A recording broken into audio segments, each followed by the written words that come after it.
So as we saw in the case of ATMs, ATMs took away jobs of the cashiers or tellers, but banks used them to do something else. They involved them in sales, and sales are non-routinized jobs. Teller machines do routinized jobs. Every time you put in a card, ask it to give back some money. And there are some sets of things that the machine can do, and those are routine programmed things, and you ask the machine to do it, it will do it for you. Sales is different. It's not always like this. Of course, we have now social media sales, SMS based sales, and so on, automated calls also for sales. But persuasion involves soft skills, and humans are still better than machines to do that. This is why sales jobs were more useful for the banks, so they transferred those who lost their jobs because of the ATMs to sales jobs. But even when the technology is employed, it does change things, but rather slowly. In United Kingdom, for example, in the period of 2000 to 2004, the ICT investment had increased, but the demand for non-routine skills increased only slightly in the short run. Because why? Because it takes time. It takes time for the industry to develop, and this creative destruction takes time. It doesn't happen overnight. And the new technologies people are reluctant to adopt them. So slowly they learn by mistakes of others, and slowly they adopt them. So it takes time. The impact of automation is much higher in countries that outsource their work because of the expensive labor in their countries, because they can save a lot of money by replacing expensive labor with machines. And as I said before, unemployment fears have gone unrealized in many cases because technology has increased efficiency, and because of entrepreneurship, jobs have been created elsewhere. So net increase is what we have to look at. Those people who say that 40% jobs will go away, they completely ignore the fact that new jobs will be created. So you have to look at the net gain or loss because of the introduction of technology. So is labor market polarization happening in developing countries? So since 1995, if you take annual averages, the routinized employment share has been declining at the rate of 0.39 percentage points per year. If you compare from 1995 to up till now, overall this period for as many years, this percentage decline is 7.8 percentage points. This is for developing countries. And this is slower than developed countries, where this overall period jump was 12 percentage points since 1995.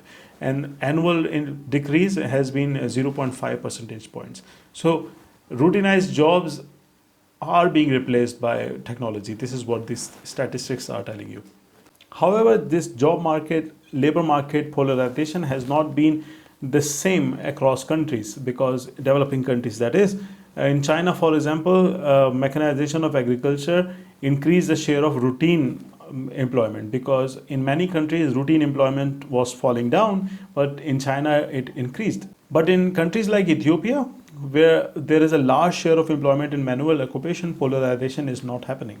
And in countries like some countries from Latin America, there is a boom in commodity-driven economy, which is why there is a demand for low-skilled workers.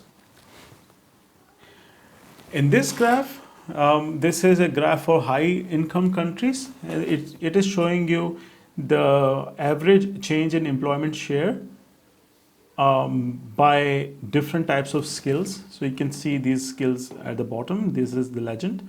Purple color is telling you high skilled occupation, red is middle skilled, and dark blue is low skilled. This is for high income countries. On the horizontal axis you can see the name of the countries, and this is percentage points. So how many percentage points the employment share has changed in these sectors? This is what this graph is telling you. For each country you can see 3 bars. The purple one is for high skilled, Red one, for example, this is Luxembourg, the first one on the left, and red one is for middle skilled, and dark blue one is for low skilled occupation. So you can see that in the period from 1995 to 2012, the demand for high skilled occupation has increased, but demand for middle skill occupation has gone down. This is what we are calling labor market polarization. For some skills, demand is increasing because of technology. For some skills, it's going down.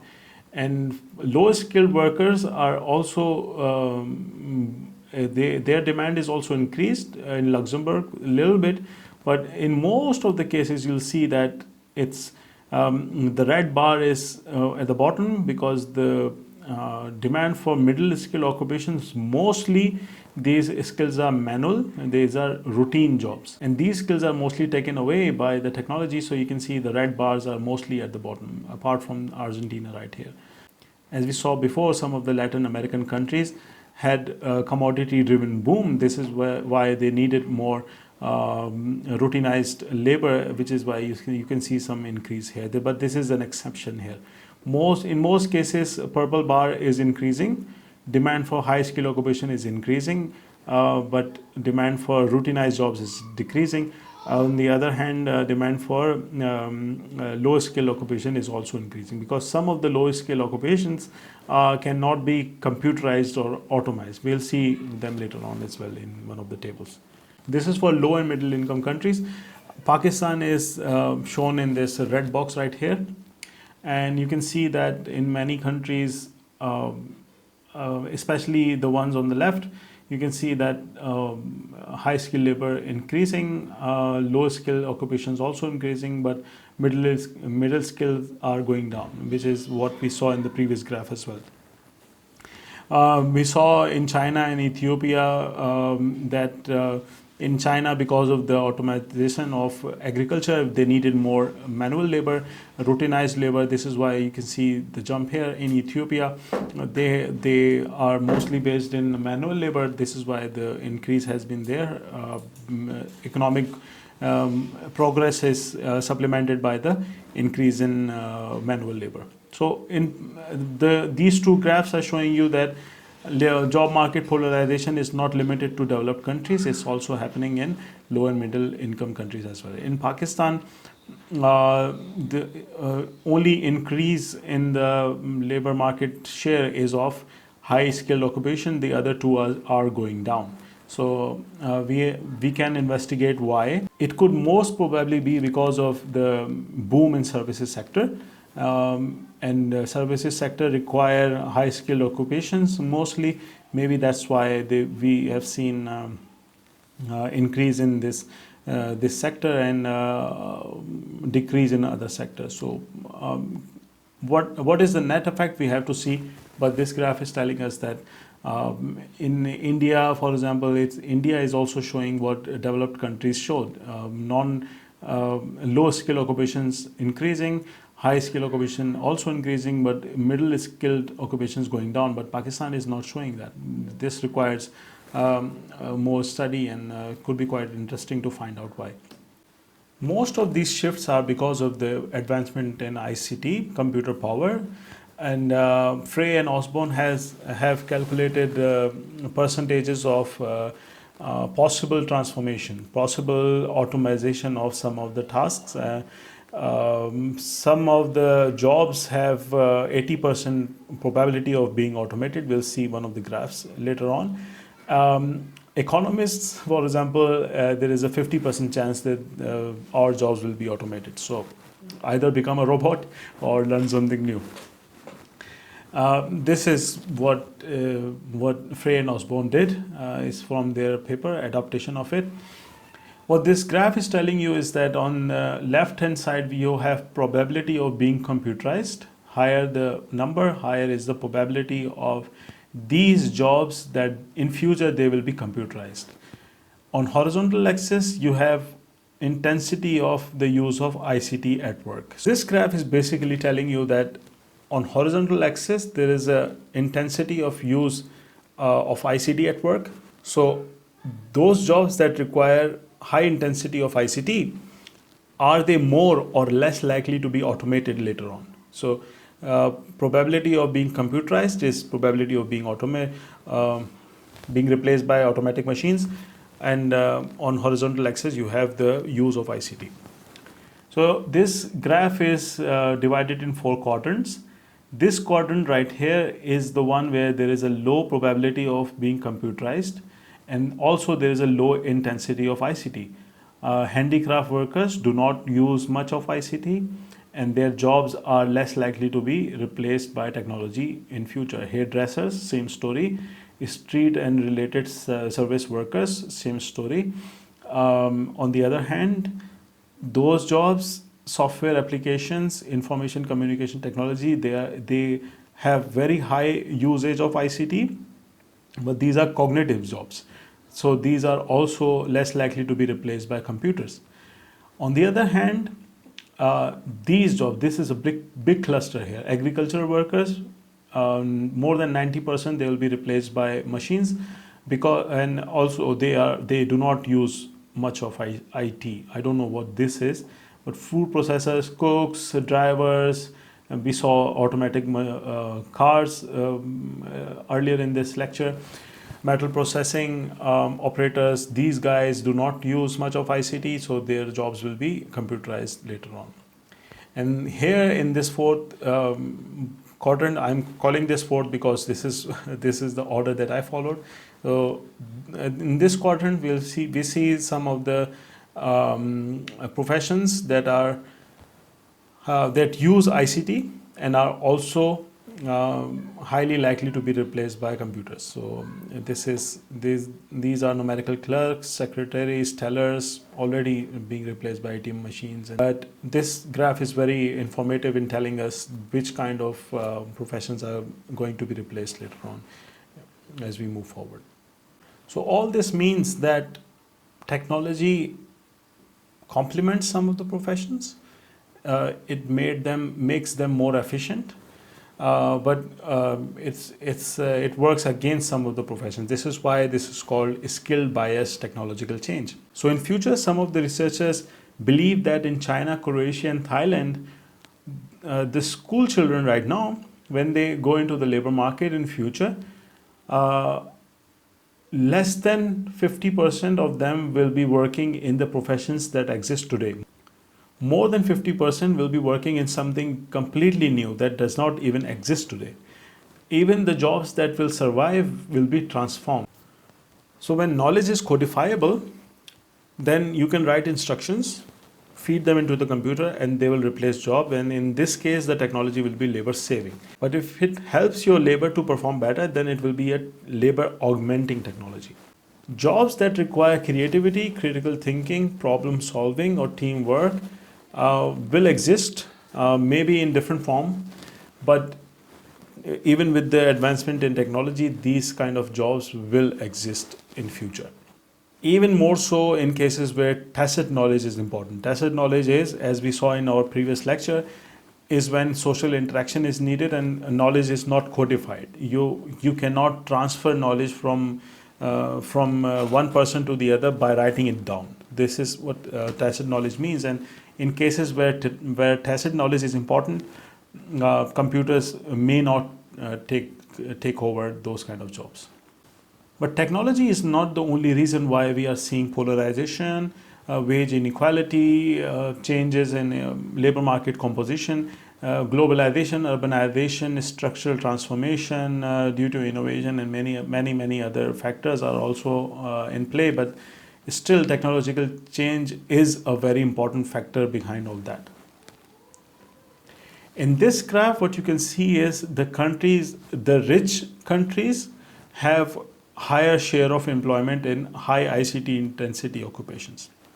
So there is clearly a positive trend, albeit not linear, but there is a positive trend which shows that the rich countries tend to have more high ICT intensity occupations.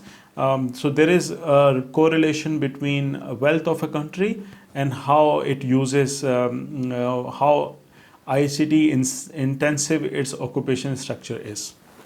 So this graph shows us by age group, by gender and income distribution.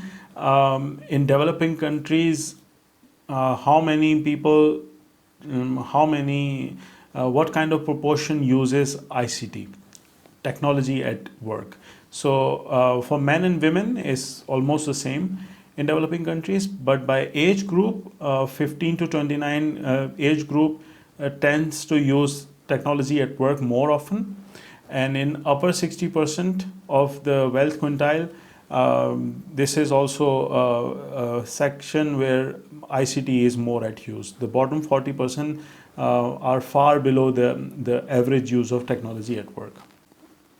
This graph shows us the percentage of workers. This is a qualitative indicator, percentage of workers who believe that lack of ICT skills is usually the constraint for getting employment. In Vietnam, Bolivia, Laos, PDR, Colombia, more than 20% of the workers believe that ICT skills are the major barrier to getting employment. So they believe that ICT skills are very, very important to gain employment. And we have seen before that ICT skills are very, very important for future as well. So it means that the government should invest in ICT skills of the labor force, so that the changes that are to be seen by technological change later on in future, the labor should be able to adapt to that.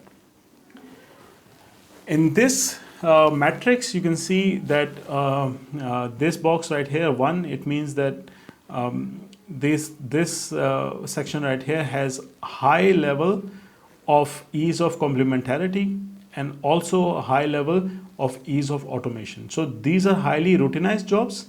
Also, these are tasks that are intensive in cognitive, analytical, and socio-emotional skills. So these are the jobs that have both of these things common. They are routinized as well, and they are cognitive as well.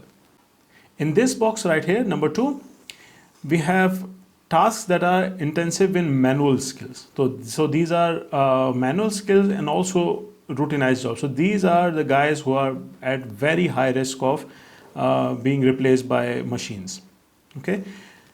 These are the tasks that are highly cognitive and also non-routinized. So these are the guys who are least likely to be affected by technology. Most of them. We're not saying that all of them will be saved, but most of them will be, because the data has shown us that non-routinized tasks and the ones that require high cognitive, analytical, and social-emotional skills are least likely to be affected by technology. So these are the guys who are less likely to be affected by technologies, and these are the low-skilled ones. But actually, these are those dark blue ones in the bar chart that I showed before, whose demand has been increased with the increase in time, because these are the jobs that are manual, but they are not routinized. Cleaners, hairdressers, street vendors, they do jobs that are not routinized. So these jobs are also kind of immune, at least partially immune, to the technological change. So I'm going to end this lecture here. In next lecture, we will continue this. There will be one presentation as well. I think I will not upload that on YouTube. It will be most probably live on MS Teams. And I will continue in a half an hour lecture. I will continue this introductory part, and I will also cover Otter 2013 paper that I showed in the beginning of this lecture. So that will be our lecture 11. Thank you very much for watching, and see you with lecture 11, third of the series in online lecture series of seminars in advanced human resource economics. Thank you so much.